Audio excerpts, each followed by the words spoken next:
Congressman Palazzo's campaign for his 7th term in Congress has officially come to an end. Incumbent Congressman Stephen Palazzo is seeking his 7th term in Congress, but this election is turning out to be a little bit different than what he's used to. I think Mayor Toby Barker said it best when he said Camper Park is the Central Park of Hattiesburg. The city just announced plans to build a water park here at Camper Park and a new baseball complex at JC Park. I spoke with the organization behind the Instagram account posing as a young girl, learning details of what the man behind bars, Daniel Jenkins, allegedly said to who he thought was a 9-year-old girl. I do want to warn viewers this story contains disturbing details and may be triggering to some. The city of Hattiesburg received $12.8 million from the American Rescue Plan Act. The city launched a survey today, giving residents a chance to explain which projects they want to see the city use those funds for. This case now moves to the district attorney's office. JCSD says another investigation in a different county involving Jenkins and his alleged sexual involvement with another young girl may open. The Jones County Sheriff's Department is urging any potential unreported victims of Jenkins to call the department at 601-425-3147.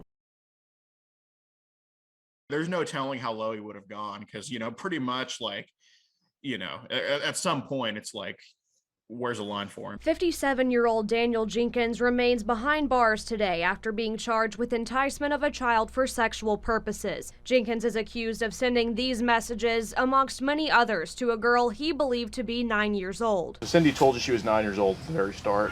Yeah. But behind the screen was actually an organization called Predator Poachers. Predator Poachers sets up decoy online profiles pretending to be young girls and boys. They don't approach individuals, they just have these accounts, and as individuals like Mr. Jenkins commented or friend requests and then started messaging them, but yes, it was a fake account. According to the Jones County Sheriff's Department, Jenkins began messaging the profile in December.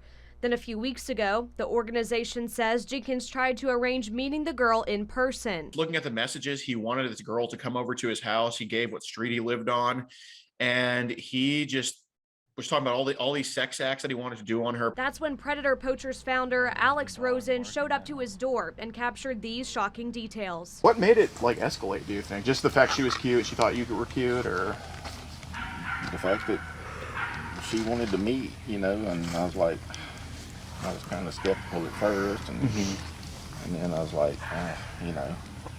just kind of escalated from there, and just, she was attractive and like talking to her and that kind of thing. Predator Poacher says Jenkins admitted on camera to sending sexually explicit messages to a young girl. They notified authorities and JCSD deputies showed up, taking him into custody. And he admitted this freely in front of us under no threat of police, no threat of anything. He admitted this freely to us. And then when I think that we heard enough for him to satisfy the element of child solicitation, I had one of my friends go ahead and call the police. Family and friends of Ja'Kyrie Silas held a prayer walk and candlelight vigil this evening. The 6-year-old boy was shot and killed in his home on Willis Avenue in Hattiesburg on this day exactly 5 months ago. It's hard for somebody to stand up at the window, and I know whoever was at my window, they saw my baby. But he remembered one thing that I taught them. If you hear a shooting, I don't care if it's firecrackers or whatever, hit the floor. And my baby was crawling, trying to get back there to me. And while Ja'Kyrie's family and friends wiped tears from their faces, for a while, I wouldn't even step foot in that house. Because if I came to the door, I saw my baby laying there. They're standing firm in the fight for justice. What we need more is communication. People in the neighborhood, you know something, you see something, say something. And we're just not gonna let stuff just go. We're gonna stand till things are fine. The Hattiesburg Police Department held candles and released balloons in Ja'Kyrie's honor this evening with the family. It was a cold-hearted incident where someone did this.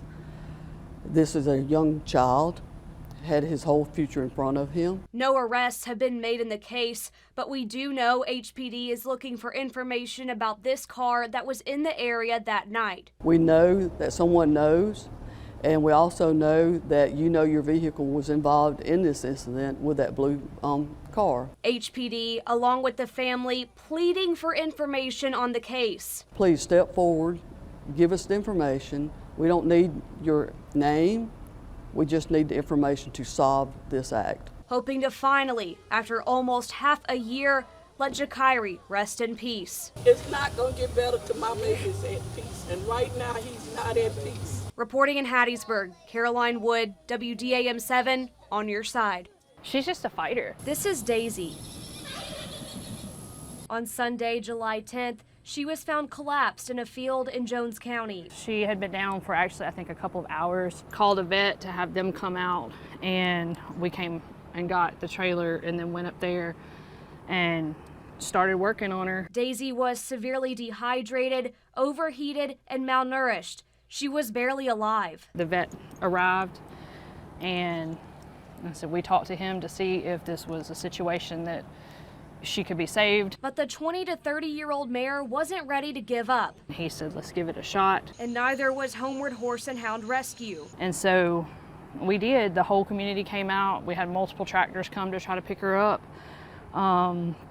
People bought generators and fans to put on her to help her cool down because she was extremely overheated.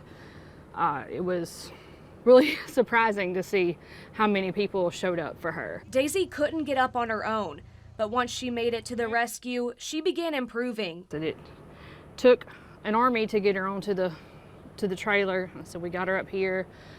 She actually went down again when she got here, but once we got her up, she spent a good 2 days up before she had to lay down to rest, and she's been improving ever since. She's put on about 63 pounds in 2 weeks. And continues making strides toward recovery. Unfortunately, it's possible Daisy was with other horses in the same condition. According to the Jones County Sheriff's Department, the man who voluntarily surrendered Daisy said she was with 2 other horses when he bought her. He stated that there were 2 more horses in just as bad a shape. Chief Deputy Mitch Sumrall says the man isn't being charged with any crimes because deputies, along with the rescue, believe he bought her in an attempt to help her. He adds when deputies looked at the man's other horses, they all looked healthy. So deputies, along with the Horse Rescue Center, went door to door, hoping to find out where the other horses are, but came up empty-handed. We went to just about every resident on Riles Road and couldn't find the other 2 horses. Now the department needs the Pine Belt's help to save the other 2 horses. If the public has any information, they ain't got to give their name. If they just call in and give us an address, we'll be happy to go look. No animal deserves to be treated like that. Reporting in Jones County, Caroline Wood, WDAM 7, on your side.